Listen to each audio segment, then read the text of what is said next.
Assalamualaikum warahmatullahi wabarakatuh.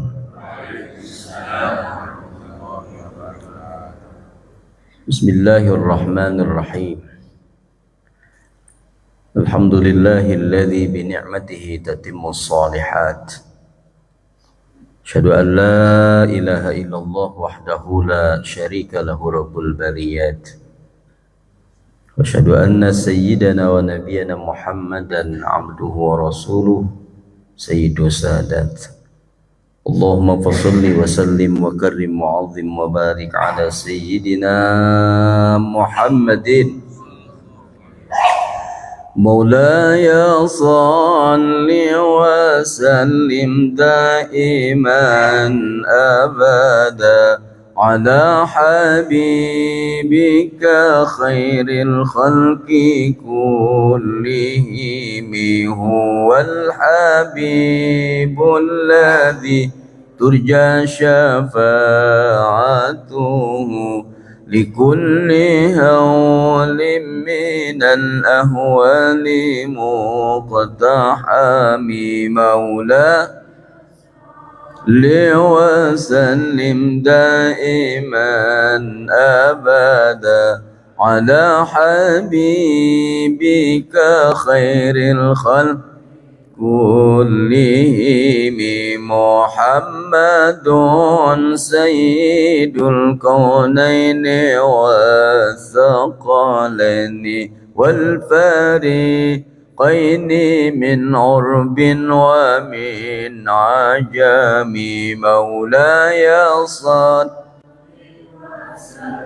دائما أبدا على حبيبك خير الخلق لهم يا ربي بالمصطفى بلغ صيدنا واغفر لنا ما مضى يا واسع الكرم مولاي صل وسلم أبدا على حبيبك خير الخلق لهم ما بعد قال الله تعالى في القرآن الكريم وهو أصدق القائلين أعوذ بالله من الشيطان الرجيم بسم الله الرحمن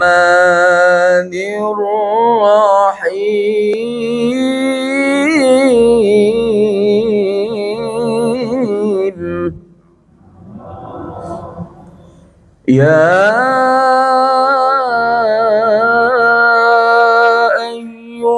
الذين آمنوا قوا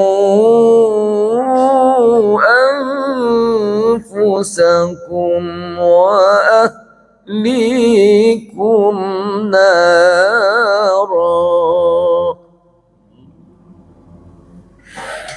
وقودها الناس والحجارة عليها ملائكة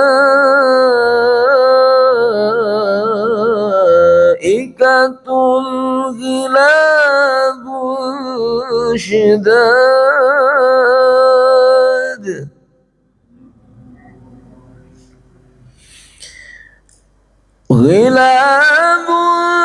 شداد لا يعصون الله ما أمرهم ويفعلون ما يؤمرون.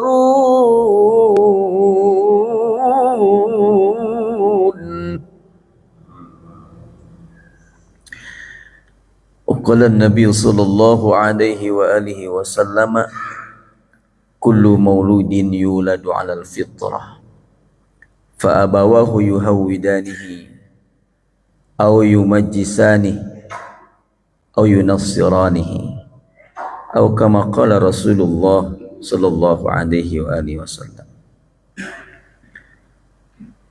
Fadilatul Mukarramun, segenap para alim ulama, para asatid, para sesepuh yang kami muliakan, bil khusus sama-sama kita hormati dan muliakan guru kita bersama, orang tua kita Al-Mukarram Ki Haji Dr. Andes Muziono Marzuki. Kita doakan beliau panjang umur, diberikan kesehatan yang sempurna, selalu dalam berkah dan dalam taat kepada Allah Subhanahu wa taala.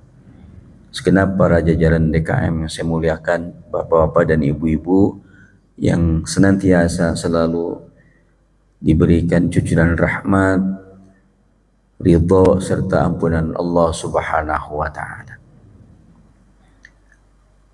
Bagaimana kabar Bapak Ibu pagi ini?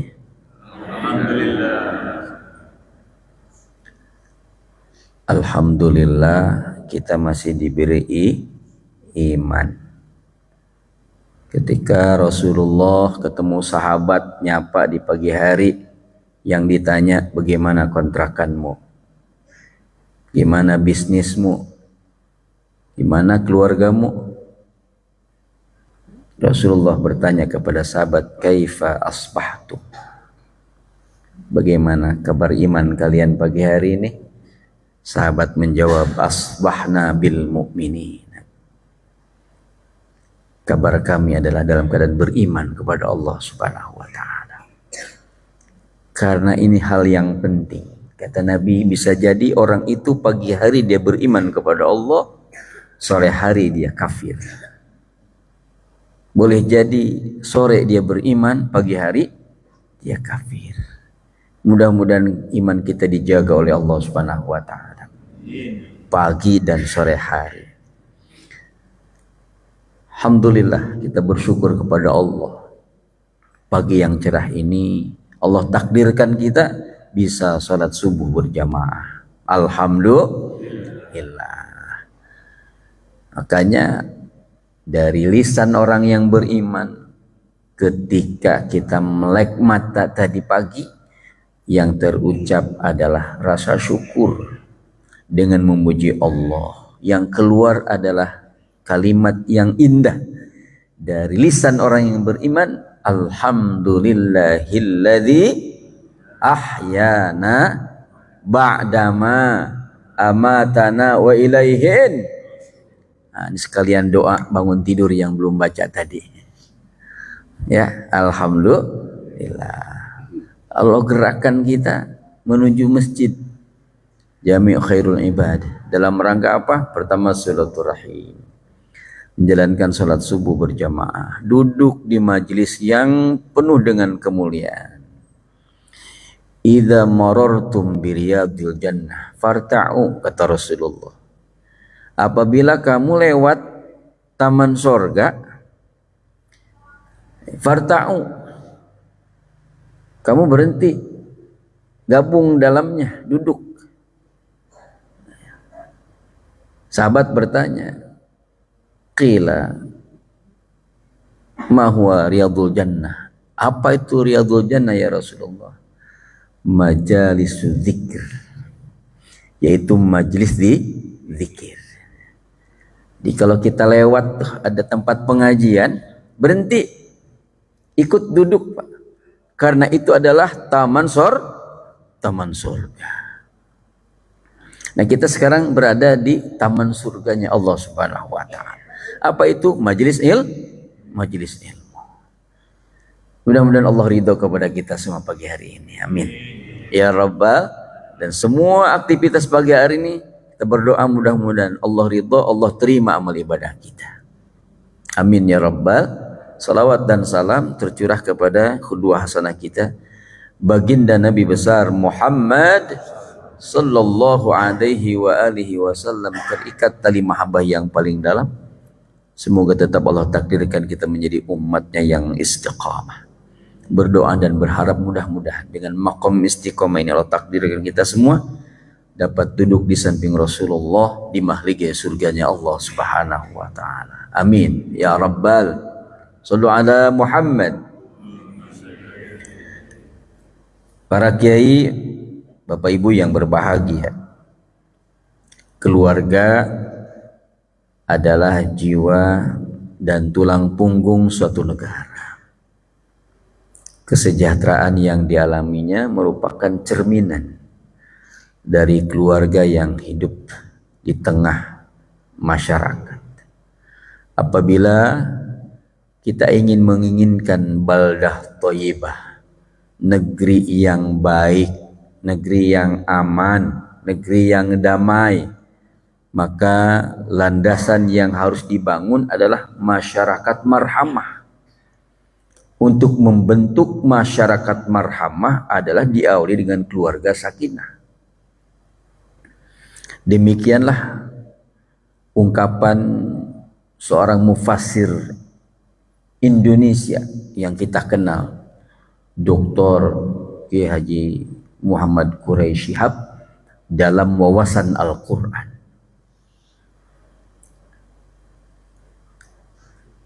Kita sebagai orang yang menjadi pemimpin di keluarga punya tanggung jawab untuk menjaga keselamatan diri dan keluarga kita. Pertama apa? Dari azab Allah. Dan ini Allah kembali ingatkan kita dalam surat At-Tahrim ayat 6 yang tadi di mukadimah saya bacakan. A'udzu billahi minasyaitonir rajim. Bismillahirrahmanirrahim. Ya ayyuhalladzina amanu qu anfusakum wa ahlikum nara. Wahai orang-orang yang beriman, qu anfusakum, peliharalah dirimu dan keluargamu. Dari apa? Nara. Dari apa? Dari api neraka. Pertama Allah perintahkan dirimu dan keluargamu ya, dari api neraka. Yang itu merupakan balasan bagi orang-orang yang ingkar kepada Allah Subhanahu wa ta'ala. Terbayang api neraka, panasnya seperti apa? Seringan-ringannya azab api neraka, diletakkan kerikil kecil di bawah kakinya, saking panasnya itu api mendidih otaknya. Itu seringan-ringan azab. Jangankan api neraka, kita megang puntung rokok aja, panasnya kira-kira itu. Panas. Api di dunia, Masya Allah, gak seberapa, hanya lapisan-lapisan kecil ya, dari bunga-bunganya api. Itu pun api yang di dunia bisa menjadi kawan, bisa menjadi lawan. Bisa menjadi kawan kalau kecil dan dimanfaatkan dengan baik. Apa itu contohnya? Korek api. Bisa dibawa kemana-mana tuh, jadi kawan tuh ya. Nah, kita pengen ngerokok, bisa disundut, masih jadi kawan. Tapi kalau api sudah membesar, bisa ngebakar rumah, jadi musuh, udah kita nggak kuat itu. Masya Allah tabarakallah. Waquduhan nas wal hijarah. Yang bahan bakarnya api neraka itu adalah manusia dan batu. Manusia dan batu. Manusia yang membangkang, manusia yang ingkar sama Allah, dan batu nanti menjadi bahan bakar untuk membakar kita manusia. Yang penjaganya malaikat-malaikat yang kasar dan keras. Alaiha malaikatun giladun syidad.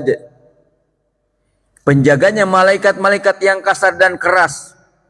La ya'sunallah ma amarahum wa yaf'aluna ma yu'marun. Yang malaikat itu tidak pernah durhaka kepada Allah terhadap apa yang diperintahkan kepada mereka, dan selalu mereka mengerjakan apa yang diperintahkan oleh Allah Subhanahu wa ta'ala. Di dalam ayat ini terdapat teguran keras. Buat siapa? Buat kita orang yang beriman. Di orang yang beriman ditegur oleh Allah tentang akibat dari tidak menjaga keluarga. Golongan ini akan dimasukkan ke dalam nerakanya Allah Subhanahu wa taala. Maka dalam tafsir seorang mufassir Ad-Dahak dan Al-Muqatil menjelaskan seorang muslim berhak memberitahukan kepada keluarganya, kepada saudara perempuannya, kepada budak untuk terjaga dari sengatan api neraka. Ini adalah perintah yang harus sama-sama kita kerjakan, merupakan bagian daripada kita taat kepada Allah Subhanahu wa taala. Ma'asyiral muslimin, hadirin jamaah salat subuh yang berbahagia.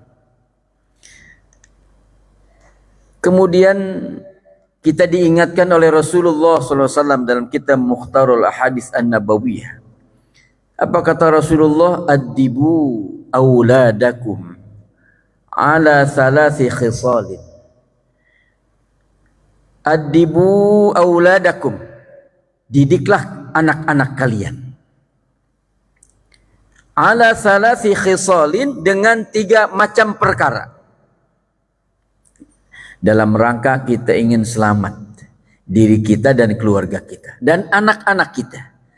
Maka kata Rasulullah, addibu auladakum, didiklah anak-anak kalian ala salasi khisalin, dengan 3 perkara.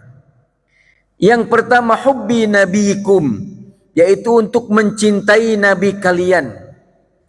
Pertama, orang tua untuk mengajarkan kepada anak-anaknya adalah untuk mencintai nabi kalian. Kalau kenal nabinya, pasti dia akan menjalankan syariat ajaran yang dibawa oleh nabi. Siapa nabi kita? Siapa nabi kita? Nabi Muhammad sallallahu alaihi wasallam. Itu diperintahkan oleh nabi untuk mengenalkan kepada anaknya. Jangan sampai anak kita nggak kenal nabi kita. Kita orang Islam punya nabi. Nabi kita siapa yang nabi terakhir? Nabi Muhammad sallallahu alaihi wasallam. Dikenalkan siapa nabinya, bagaimana sifat nabi, bagaimana kemuliaan dan keluhurannya, bagaimana akhlak nabi, bagaimana perjuangan nabi. Maka di TPA itu diajarin nama-nama malaikat, diajarin nama-nama nabi, betul? Diajarkan tugas-tugas nabi, tugas-tugas malaikat. Di TPA nama malaikat yang 10 yang wajib. Ada 10 malaikat Allah, itu yang kita imani. Jibril, Mikail, Israfil, Ijrail, Munkar, Nakir, Raqib, Atid, Ridwan, Malik, Jabaniyah, gitu dulu tuh. Ya. Terus nama-nama nabi diajarin. Anak-anak kan sukanya nyanyi. Yang hafalnya nyanyinya balonku ada 5. Ya, dari mulai TK itu lagu sampai sekarang masih ada nggak tuh? Masih. Oh Pak, ibu-ibu masih hafal nggak tuh? Balonku ada 5, rupa-rupa warnanya. Anak itu senang dengan nyanyian, tapi syairnya diganti. Adam, Idris, Nuh dan Hud, Soleh, Ibrahim dan Lut, Ismail, Ishak dan Yakub, Yusuf, Ayub dan Su'aib, Musa, Harun, Zulkifli. Gak pakai dor, kan syairnya diganti. Musa, Harun, Zulkifli, Daud, gitu. Gantinya dor, Daud. Musa, Harun, Zulkifli, Daud, Sulaiman, Ilyas, Ilyasa, terus Yunus, Zakaria, Yahya, Isa, akhirnya Muhammad sallallahu alaihi. Oh, yang terakhir nabi kita Nabi Muhammad sallallahu alaihi wasallam. Gitu. Ya. Nabi kita semuanya Muhammad itu namanya, di Mekah tempat lahirnya, di Madinah lah berpulangnya. Sayyid Abdullah ayahnya, Siti Aminah ibunya, Abdul Muthalib eyangnya, Siti Fatimah lah putrinya. Anak kita kudu tahu. Karena perintah pertama adalah hubbi nabikum, untuk mencintai nabimu. Syariat yang diajarkan kepada kita, agama Islam dengan semua ajaran-ajaran yang di dalamnya, karena dibawa oleh Nabi kita Muhammad sallallahu alaihi wasallam, yang mengenalkan kita kepada Allah, kepada ilmu, kepada ulama, kepada guru. Siapa? Nabi kita, Nabi Muhammad sallallahu alaihi wasallam. Dan dalam hadis qudsi, kalaulah bukan karena engkau, kata Allah, wahai Muhammad, aku tidak akan ciptakan dunia ini seisinya ini. Kita punya utang kepada Rasulullah. Makanya Allah jadikan model, Allah jadikan figur, Allah jadikan suri tauladan Nabi Muhammad untuk dalam kehidupan kita. Dari mulai bangun tidur sampai tidur lagi, tidak ada kehidupan yang paling baik dan sempurna kecuali mencontoh hidupnya Rasulullah Muhammad sallallahu alaihi wasallam.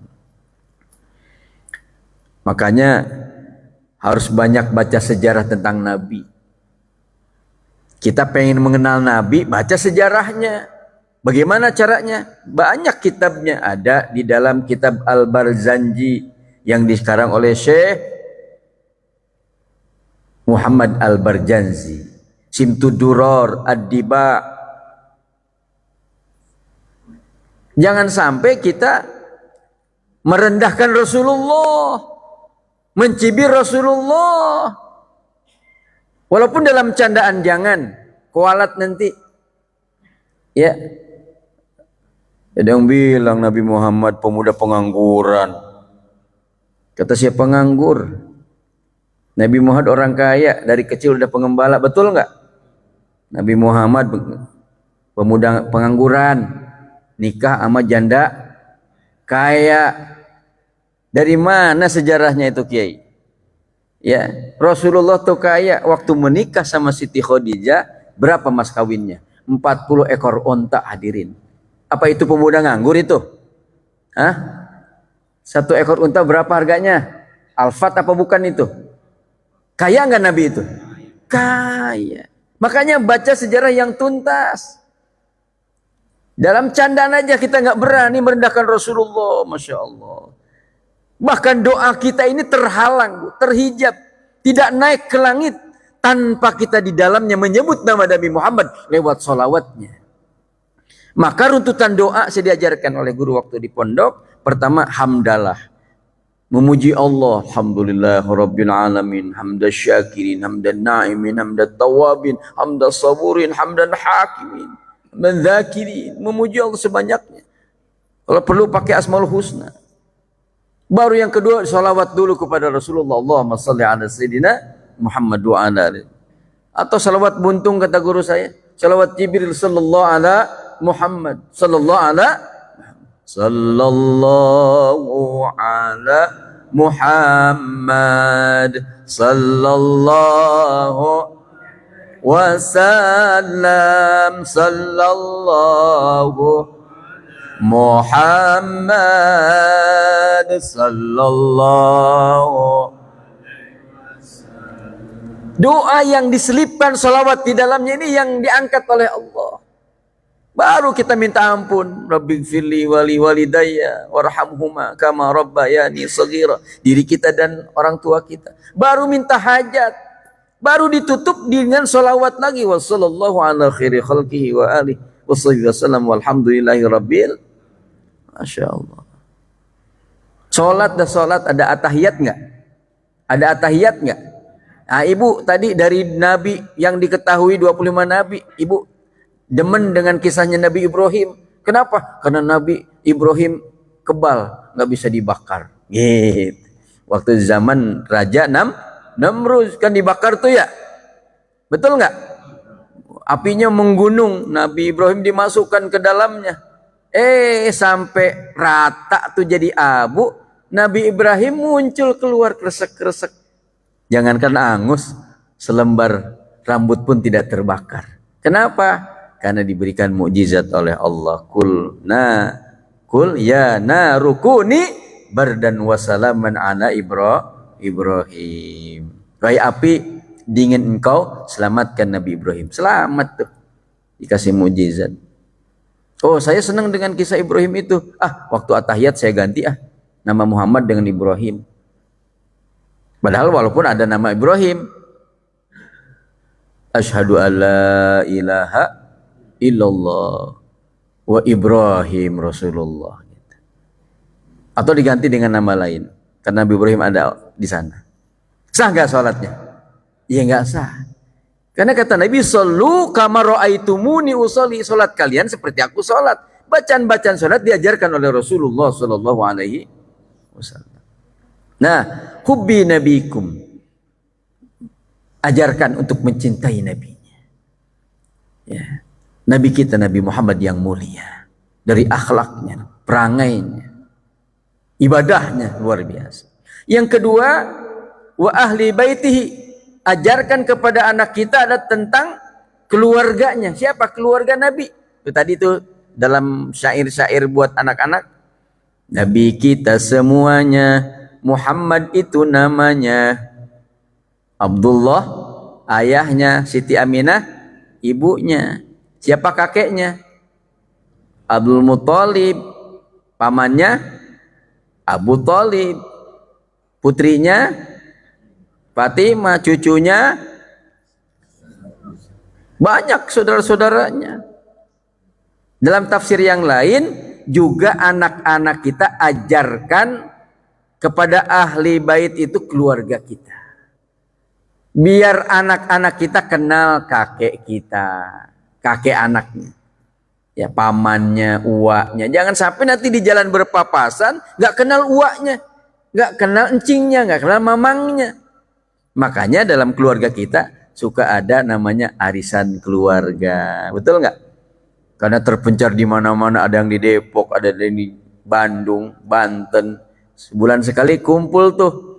Apa kata orang tua? Biar tidak padam obor, betul nggak? Ya, jadi kenal sama keluarga. Nah, yang ketiga kata Rasulullah, wa hubbi qiraatul Quran.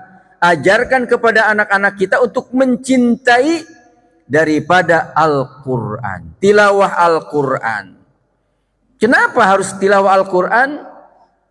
Fa inna hamlatal Quran fi dhillillah yauma la dhilla illa dhilluh ma'anbiyaihi wa asfiyaihi. Karena sesungguhnya orang yang menjunjung tinggi Al-Quran akan berada di bawah perlindungan Allah. Di waktu tidak ada perlindungan selain perlindungan bersama para nabi dan kekasihnya. Ini Al-Quran dahsyat. Dan salah satu mukjizat terbesar Nabi Muhammad adalah Al-Quranul. Bapak Ibu, kita ngaku Nabi umat Nabi, ngaku orang Islam, apalagi aku beriman. Nggak boleh copot itu Quran dari dada kita. Kita orang yang beriman, kita umat Nabi, ada Quran nempel di dalam hati kita 24 jam. Betul nggak? Minimal sehari semalam kita baca 17 kali Al-Quran. Lewat apa? Suratul Fatihah. Betul apa betul? Ya, kita baca tuh dalam sholat. Ini merupakan rukun. Rukun, salah satu rukun dalam sholat adanya bacaan surat Al-Fatihah. Kalau Imam Asy-Syafi'i ini rukun. Artinya apa rukun ini? Kalau tidak dibaca maka nggak sah sholat kita. Merujuk kepada hadis Nabi, la sholata liman lam yaqra bi Fatihatil kitab. Tidak sah sholat seseorang tanpa dia membaca suratul Fatihah. Itu Imam Syafi'i wajib. Ya. Imam Syafi'i wajib. Tapi kalau imam yang lain ma tayassaru minal Quran, apa yang termudah dari Al-Quran. Kalau Fatihah enggak hafal kepanjangan, boleh baca yang termudah dalam surat Al-Quran. Yang terpendek surat apa Bapak Ibu? Inna a'thaina juga enggak hafal. Cari surat yang terpendek apa tuh? Qul huwallahu panjang 4 ayat. Ya paling pendek inna a'tayna. Masa iya umat Nabi ngaku umat Islam nggak hafal sepotong ayat pun. Kalaupun nggak hafal, baca tasbih, banallah walhamdulillah wala. Nggak hafal juga, ikut aja gerakan orang ruku dia ruku, orang sujud dia sujud. Pertanyaannya apa? Sebebel itu umat Nabi. Ya, dari kecil sampai dewasa nggak hafal Fatihah barang sepotong. Oh, umat Nabi mah hafal Fatihah dari kecil sampai sekarang hafal. Bukan sekedar hafal, tapi sudah benar apa belum bacaannya. Kan gitu. Karena ada konsep juga. Di samping gemar terhadap tilawah Al-Quran, berarti harus ada metode ilmu yang harus dipelajarin. Apa itu? Ilmu qiraat namanya. Ilmu bacaan Al-Quran. Perangkatnya apa? Tajwid, tahsin. Bukan sekedar hafal, tapi wajib benar. Dari makharijul hurufnya, dari sifatul hurufnya. Kudu bener. Karena perintah Allah warattilil Qur'ana tartila. Baca Qur'annya harus tartil. Al-Muzammil ayat 4. Bagaimana konsep tartil? Tajwidul huruf wa ma'rifatul wukuf, membaguskan bunyi huruf hijaiyah. Tidak ada yang tertukar. Sin sama shin. Sin diruncing lidah dengan merapatkan gigi atas bawah. Sa, si, su, bas, bismillah. Sedangkan sya yang titiknya 3, hurufnya bukan diruncing lidah. Lidah bagian depan, tapi di perut lidah. Lidah bagian tengah. Kalau tadi giginya dirapatkan, nah kalau sya, shin itu direnggangkan. Sehingga hembusan anginnya deras. Sya, shi, shu, bas, a'udzubillahi minasy. Bukan dirapatkan himinas, bukan berarti sin. Maka ketika baca Quran la in syakartum la azidan, pakai shin, jangan pakai sin. La in syakartum la azidanakum, salah artinya. Maka yang benar la in syakartum la azidan. Maka kalimatnya siapa yang bersyukur Allah tambah. Kalau dia baca salah pakai sin, la in sakartum la azidanakum. Pakai sin artinya beda. Sukaro. Kalau pakai sin, sukaro berarti. La in sakartum artinya mabok. La in sakartum la azidanakum. Barang siapa yang mabok, Allah tambah nikmatnya. Dan orang teler semua diri. Karena perintahnya mabok. Padahal perintahnya bukan suruh mabok, suruh apa?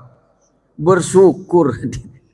Gara-gara hurufnya tuh. Maka tajwidul huruf itu baca Al-Quran diperbaiki dulu. Huruf-huruf hijaiyahnya diperbaiki dulu. Nah kalau azan juga. Kalau azan ini kan hayya 'alas shalah, pakai ha ya. Hayya 'alas shalah. Shalah. Itu ya? Pakai huruf apa? Hak besar untungnya. Jangan pakai huruf hayya 'alas shalah. Nah, mestinya begitu. Dibaca hayya 'alas shalah. Ha tak marbutoh. Maka seorang muadzin harus menjelaskan huruf akhir hayya 'alas shalah. Maka mic-nya deketin. Hayya 'alas shalah. Huruf H tak marbutoh adanya di pangkal tenggorokan. Maka mic-nya deketin, jangan dijauhin. Hayya 'alas shalah. Biar jelas. Hayya 'alal falah. Jauhin. Huruf kecil. Ketuker-tuker. Jangan ditukar-tukar hurufnya. Udah jelas. Hayya 'alal falah. Huruf al-halqiyah yang di tengah. Hayya 'alal falah. Hayya 'alas shalah tak marbutoh. Hayya 'alal falah kecil. Pentingnya belajar Al-Quran. Ini diperintahkan oleh Rasulullah kepada anak-anak kita. Pertama, mencintai nabinya, keluarganya, dan mengajarkan Al-Quran. Ya. Orang yang belajar Al-Quran terbata-bata pahalanya 2. Pahala membaca, pahala terbata-bata. A'udzu billahi syaitonir rajim. Itu kan pemula tuh. Ya, dibenerin sama gurunya. A'udzu billah dari mulai terbuka mulut sampai pangkal tenggorokan. Huruf lahiyah bagian tengah tekan dikit supaya menjadi ain. Kalau tidak ditekan jadi alif. Alhamdulillahirabbil alamin. Alamin pakai alif, tekan dikit. Alhamdulillahirabbil alamin. Jangan kekencengan, kejepit. Alamin. Jadi tengah-tengah. A kurang, A kebanyakan, A. Jadi mudah. Belajar Al-Quran dengan benar dan baik itu mudah. Jangan mengajarkan Al-Quran yang salah. Perkaranya yang ngajarinnya belum ngaji. Yang ngajarin kudu ngaji terus. Yang ngajarin kudu belajar lagi, belajar lagi. Kalau irama nomor 40 hadirin. Tapi yang diperbaiki adalah tajwid dan makharijul huruf dan tahsinnya. Karena kuncinya di huruf hijaiyah. Kalau huruf hijaiyahnya selamat cara melafalkannya, insya Allah baca Qur'annya enak. Kadang suaranya enak, kalau tahsin tajwidnya nggak bagus, hanya enak di kuping, nggak masuk ke hati. Betul nggak? Iya. Jadi nggak ada lagi alhamdulillahirabbil ngalamin. Ustaz kok ngalamin? Ya daripada ngalamun. Iya. Jangan. Dulu ngeja anak kita. Bada teba lam domalu. Apa tuh? Babak lu. Dieja. Ya. Metode ikro, kiroati, apapun itu. Yang penting anak-anak kita ajarkan. Ajarkan. Kalau main handphone, main game, nyanyi, nggak usah diajarin sama orang tua, dia bisa. Betul nggak? Tapi kalau Quran, sampai budeg sariawan juga. Kalau tidak diajarkan nggak bakalan bisa. Dan belajar Al-Quran harus talaki berhadapan. Seorang murid ngelihat mimik gurunya, bagaimana melapatkan so, do, to, a, gha, fa. Harus berhadapan dengan gurunya. Nggak bisa belajar walaupun sekarang zaman canggih lewat alat. Kita bisa dengerin, kita bisa lihat di YouTube. Tapi ketika kita salah, siapa yang benerin? Maka belajar tanpa guru sama dengan belajar sama setan, bukan sama hantu. Sama hantu pulang. Ini pentingnya kita mengajarkan 3 hal kepada anak-anak kita. Pertama, hubbi nabikum, mencintai nabinya, wa ahli baitihi, keluarganya, wa qiraatil Quran wa tilawatil Quran. Mudah-mudahan kita terselamatkan dari azab api nerakanya Allah Subhanahu wa taala. Sudah Isra ya. Mudah-mudahan pagi hari ini kita semuanya menjadi umat Nabi Muhammad yang senantiasa terus ya memperdalam ilmu pengetahuan kita tentang hal-hal meningkatkan kualitas ibadah kita, karena DKM itu mengadakan majelis-majelis, membuka pengajian dalam rangka juga tarbiyah buat umat agar belajar ini tidak berhenti ya sampai di bangku sekolah. Kita sekarang ini masih menjadi pelajar ya Bu ya. Ya Pak ya, kita masih nuntut ilmu. Karena itu diperintahkan sampai kapan? Minal mahdi ilal lahdi, dari buayan sampai ke liang lahat. Ya, kalau baca Quran masih belajar nggak? Sampai kapan belajar Al-Quran? Sampai kapan kita ngaji Al-Quran? Sampai diajiin. Ya, kita sudah meninggal di ngajiin nggak? Di ngajiin. Itulah belajar Al-Quran. Sampai ke liang lahat maksudnya begitu. Sampai kita sudah ke liang lahat masih ditalkinin, masih dibacain Quran sama keluarga kita, sama saudara-saudara kita yang masih hidup. Dengan harapan apa? Menjadi sahabat Quran. Tidak ada sahabat yang paling setia di dunia ini kecuali kita bersahabat dengan Al-Quran. Jadikanlah Al-Quran menjadi sahabat kita keseharian. Tadaruskan Al-Quran setiap saat, setiap hari minimal. Moto kita adalah tidak ada hari tanpa tadarus Al-Quran. Karena Rasulullah bersabda, Iqra'ul Quran fa innahu ya'ti yaumal qiyamah syafi'an li ashabi. Baca oleh kalian Al-Quran, karena Quran yang kamu baca akan menjadi sahabat nanti di hari kiamat. Yakin nggak Al-Quran menjadi sahabat di hari kiamat?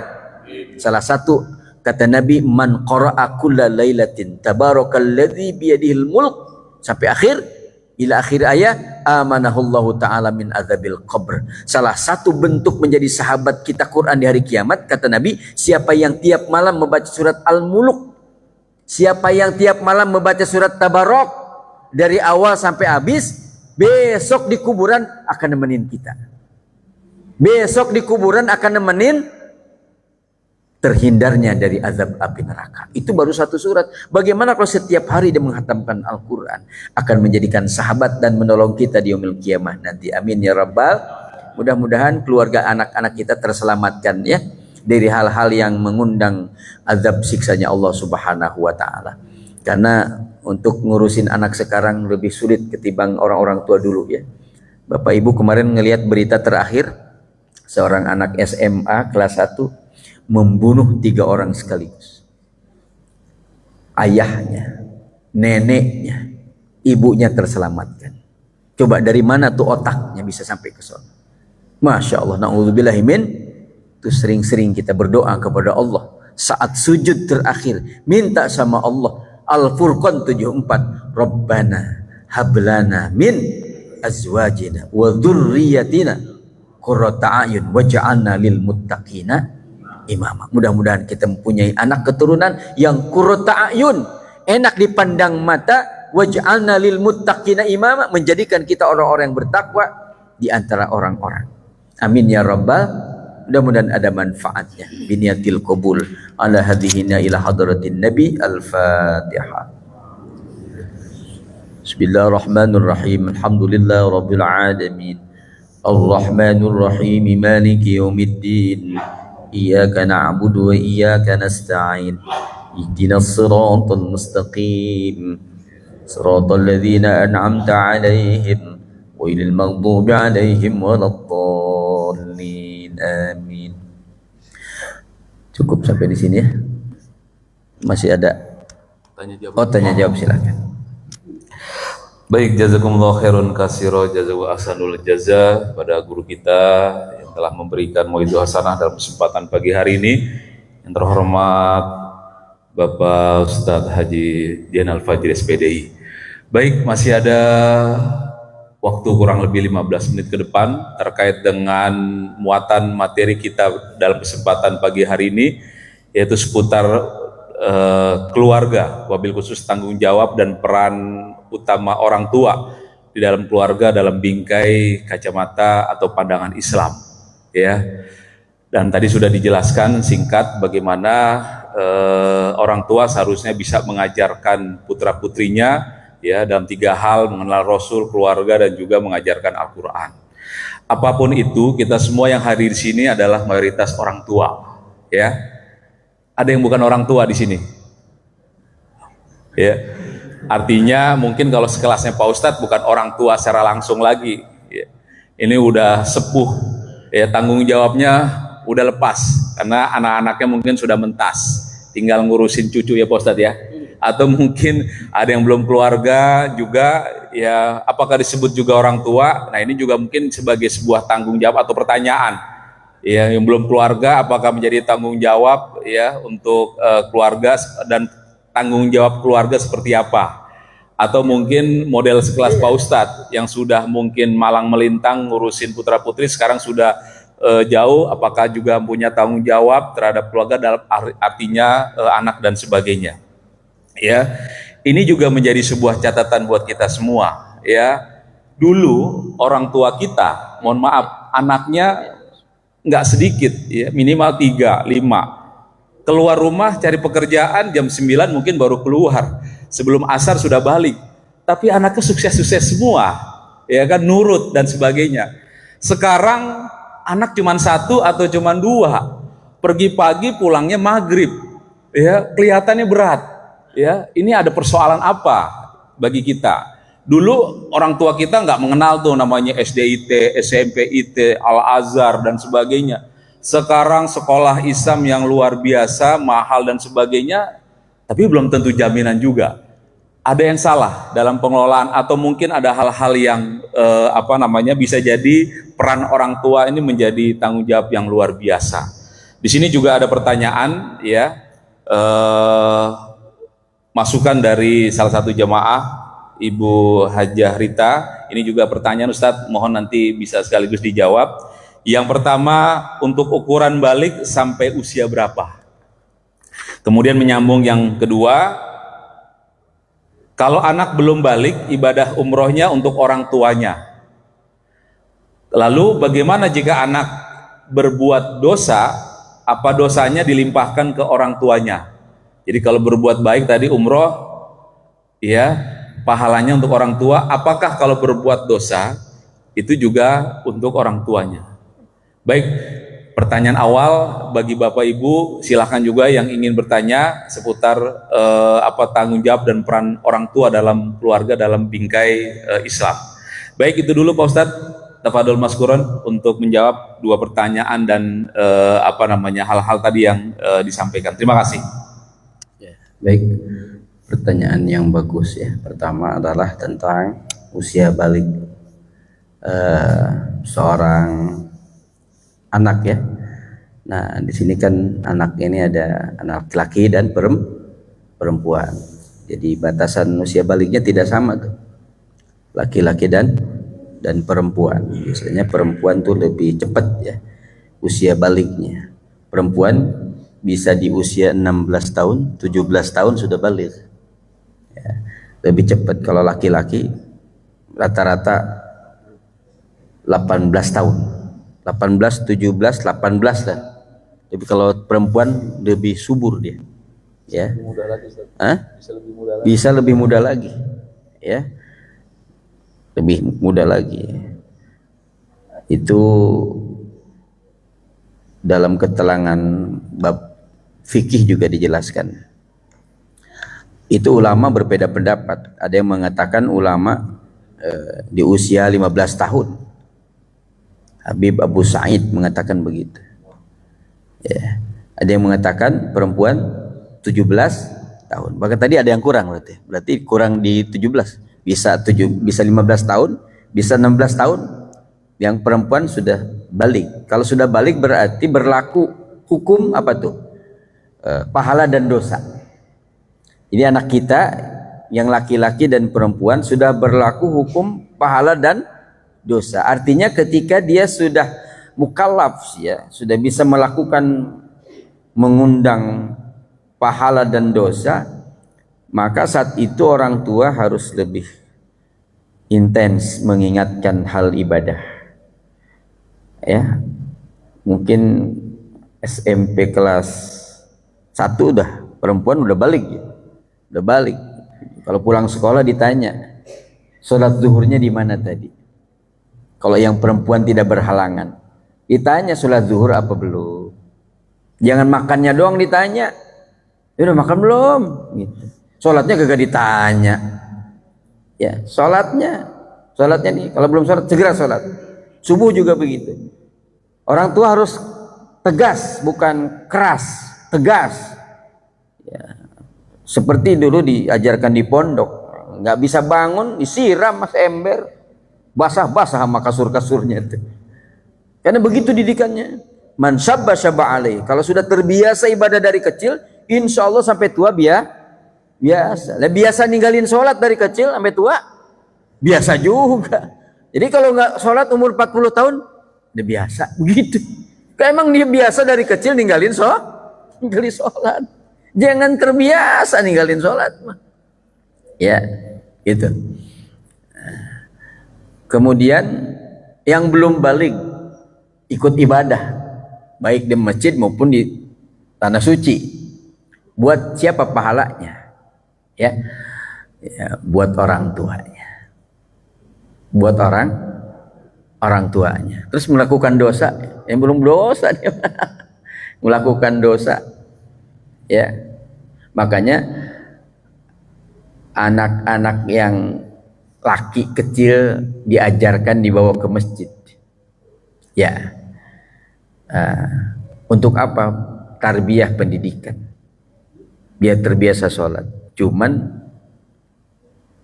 kalau bisa diatur posisi safnya sehingga tidak menyebabkan terputusnya saf atau terjaga dari najis, ya, yang masih kecil, masih pempes. Makanya anak-anak ini biarkanlah dia ikut ke masjid. Yang penting ditata rapi. Anak berisik, ya mungkin bapaknya dulu berisik juga sih. Ini bapaknya pernah kecil. Jadi kalau anaknya berisik di masjid, ya lihat aja anjermin dulu. Lu berisik gak dulu masih kecil gitu. Anak lu berisik banget, lu nya dulu berisik. Betul nggak? Kalau bayangan itu nggak jauh dari, iya, ya bang, apa pohonnya bengkok, bayangannya lempeng apa bengkok? Maka ada istilah ini, ya kan, orang tua juga suatu saat juga bisa jadi guru buat anak-anaknya. Maka kalau gurunya kencing berdiri, muridnya kucing begitu, ya. Apa yang dicontohkan oleh orang tua oleh anak niru saja, gitu ya, nirunya. Nah, anak yang belum balik diajarin ibadah, ya pahalanya untuk orang tua, ya pahalanya untuk orang tua. Yang penting dijaga kebersihan dan dari najisnya. Ya, kalau masalah berisik ditertibkan saja. Maka posisi sapnya memang kalaupun diselang-seling, khawatirnya dia lagi ditaruh di sap bapak-bapak, anak-anak. Rakaat pertama anteng, kedua hilang, sap jadi bolong. Siapa yang tanggung jawab? Orang tua jadi dosa tuh, gara-gara bawa anak kecil tidak tertib. Betul nggak? Nah, yang penting tidak mengganggu tentang hal ibadah, gitu ya, ibadah. Kalau yang belum balik melakukan dosa, ya belum dicatat dosanya, melakukan, ya. Tapi ketika dia pahala untuk orang tuanya. Begitu kira-kira Bapak Ibu.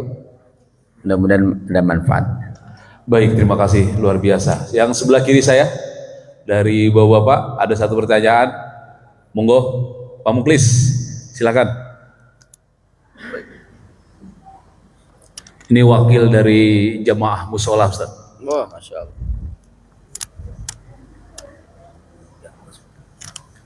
Assalamualaikum warahmatullahi wabarakatuh. Waalaikumsalam. Saya ingin bertanyakan ingin penjelasan tentang surat 66 surat At-Tahrim yang tadi Bapak bawakan itu. Yang saya pernah dengar ayat tersebut sebenarnya itu buat seorang laki-laki ya Pak ya. Ditujukannya buat laki-laki. Jadi tanggung jawab itu pada surat ayat At-Tahrim itu buat seorang laki-laki. Itu bukan yang saya tanyakan, apakah itu hanya buat keluarganya saja atau dengan orang tuanya gitu Pak. Terus yang kedua Pak, berkaitan dengan tadi yang Bapak bilang masalah apa namanya qiraat Pak ya. Saya pernah ikut pelatihan azan, itu ternyata semua masjid itu Pak, yang pernah saya dengar tuh untuk masalah mahrutnya qiraatnya itu banyak yang salah itu Pak.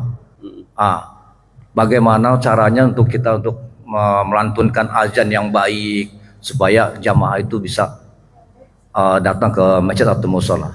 Sekian, wassalamualaikum warahmatullahi wabarakatuh.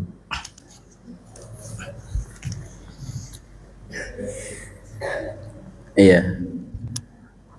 Surat At-Tahrim ayat 6. Di dalam keluarga ada seorang kepala keluarga. Berarti jatuhnya ke siapa tuh? Seorang bapak. Tapi ibu-ibu juga menjadi madrasah dalam keluarga. Ibu al-ummu madrasatul ula. Kata Nabi, al-ummu madrasatul ula. Ibu adalah madrasah yang pertama di tengah-tengah keluarga sebelum kenal madrasah di luar. Berperan kedua-duanya, seorang kepala keluarga dan seorang ibu. Apalagi seorang ibu diangkat derajatnya oleh Nabi, al jannatu tahta aqdamil ummahat. Surga berada di telapak kaki ibu, bukan bapak. Kedua-duanya dia punya peran. Kedua-duanya menyatu.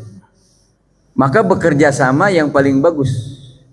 Seorang istri dan seorang ayah untuk membesarkan dan mendidik anak-anaknya. Walaupun jatuh perintah ini, tanggung jawab besarnya di pundak seorang suami. Tapi pun demikian, ibu punya peran sebagai madrasah yang pertama di tengah-tengah keluarga. Maka kalau mau ngelihat pinter, lihat bapaknya apa lihat emaknya? Kalau mau ngelihat cantik, rapi, ngelihat emaknya. Kalau ngelihat pinter, lihat bapaknya. Kalau ngerebek, kumel, lihat siapa? Maknya, nggak mandiin, nggak ngerapiin. Gitu. Ya gitu. Jadi dua-duanya saling mengisi. Bukan berarti kalau surga berada di telapak kaki ibu lalu mengabaikan seorang ayah, tidak. Ya, karena dua-duanya adalah orang tua. Maka ada kalimat birrul walidain. Kewajiban birrul walidain, berbakti kepada kedua orang tua. Walaupun derajat seorang ibu diangkat 3 tingkat dibanding ayah. Tapi kan seorang anak tidak akan berarti apa-apa kalau tidak ada ayah. Tidak akan jadi anak. Ya, tidak akan ada anak kalau tidak ada ayah. Kecuali seorang wanita suci. Siapa itu? Maryam. Siti Maryam yang ada di dalam Al-Quran. Punya anak tapi nggak punya bapak. Karena itu memang Allah Maha Kuasa. Yang kedua, seorang muadzin, ya, pernah ikut pelatihan muadzin muadzin bersanad, ya, DMI. DMI. Saya pernah ikut juga di kantor DMI pusat itu di daerah Matraman. Ketika itu pematerinya muadzin Istiqlal senior. Ya, saya tanya muadzin bersanad, sebenarnya muadzin bersanad nggak ada muadzin bersanad. Yang penting seorang muadzin itu fasih, suaranya bagus. Bahkan saya pernah tanya, ada nggak azan lagu khusus buat zuhur iramanya ini, asar iramanya ini, subuh iramanya ini? Karena kalau subuh itu kan pakainya pakai hijaz, ngayun, orang bisa tidur. Allahu Akbar,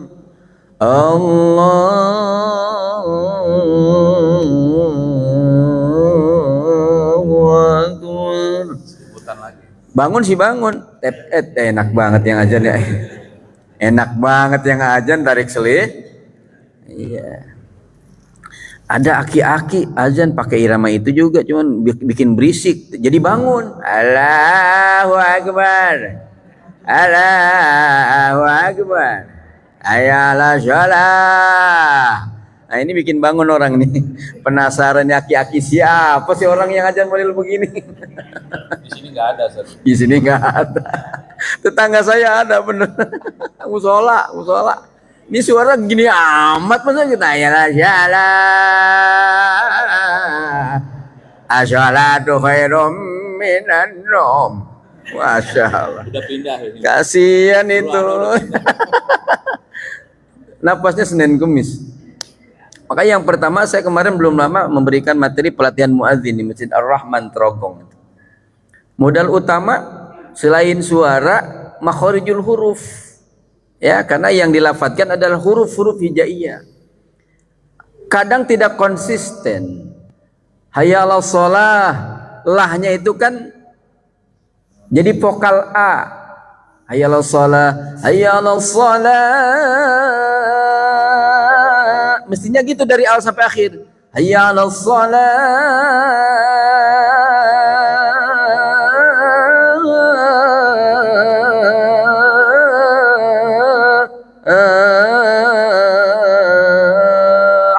Ini enggak berubah jadi O. Hayya 'alas shalah. Begitu. Kemana-mana itu kayak bawa angin. Hayya 'alas shalah. Jadi ini enggak konsisten huruf. Maka kalau belajar tahsin tahu dia mana vokal A, mana vokal O. Ada 8 huruf yang vokalnya kalau berbaris fathah jadi O. Apa itu diantaranya? Kho, Gho, Ro, To, Ko, So, Do, To. Ini kalau sudah berbaris fathah huruf itu dibaca vokalnya O.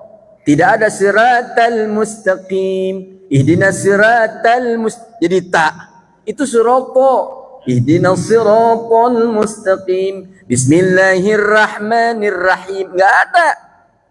Ro vokalnya O. Bismillahirrahmanirrahim. Cuman bedanya ro ada takrir sifatnya 2. Tafkhim atau tarqiq. Fathah, dhammah, sukun, ro jadi tafkhim tebel.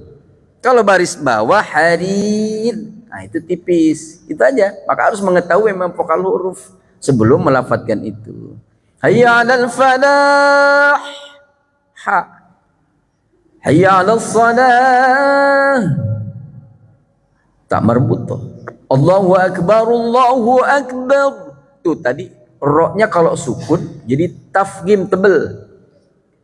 Jangan ambiar ro-nya, takrirnya diumbar. Allahu akbar, Allahu akbar. Allahu akbar, Allahu akbar. Mana itu? Salah itu kalau saya dewan jurinya. Ya coret. Juga jangan kebanyakan ketebelan. Allahu akbar, Allahu akbar. Bau. Allahu akbar, Allahu akbar. Bau. Ro-nya ada getarnya. Tebel. Allahu akbar, Allahu akbar. Allahu akbar, Allah. Jadi O. Allahu akbar, Allah. Jangan berubah jadi A. Allahu akbar, Allah. Berubah itu. Jangan lullah. Allahu akbar, Allahu akbar. Tetap istiqomah. Maka kalau belajar tahsin, la lilubal lulallanilalna minal mulni malilallanila hahihu bahhuhan hanihahna minal muhni mahihan haniha. Istiqomah huruf di awal, di tengah, di akhir. Nah ini tadi kuncinya tajwidul huruf, membaguskan vokal huruf hija. Ya maka muadzin juga kudu belajar. Jangan dengar-dengar di YouTube doang. Belajarin tahsin hurufnya biar duduk hurufnya. Begitu kira-kira. Mudah-mudahan ada manfaat.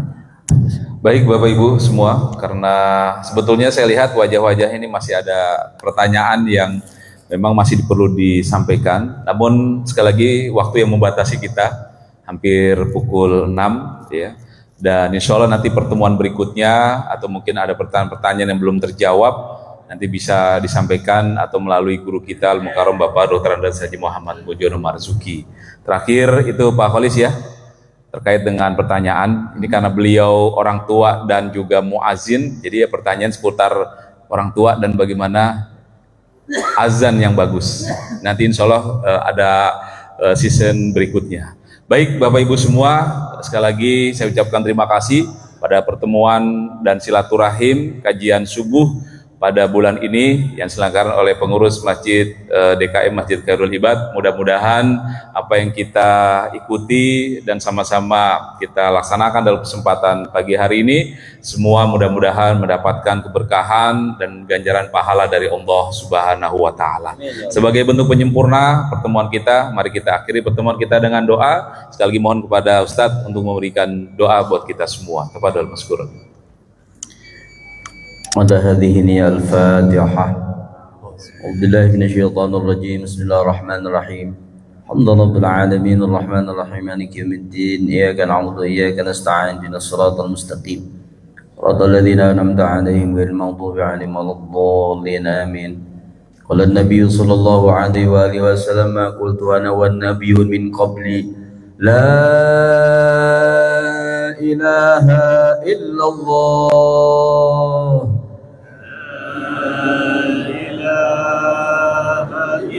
لا إله إلا الله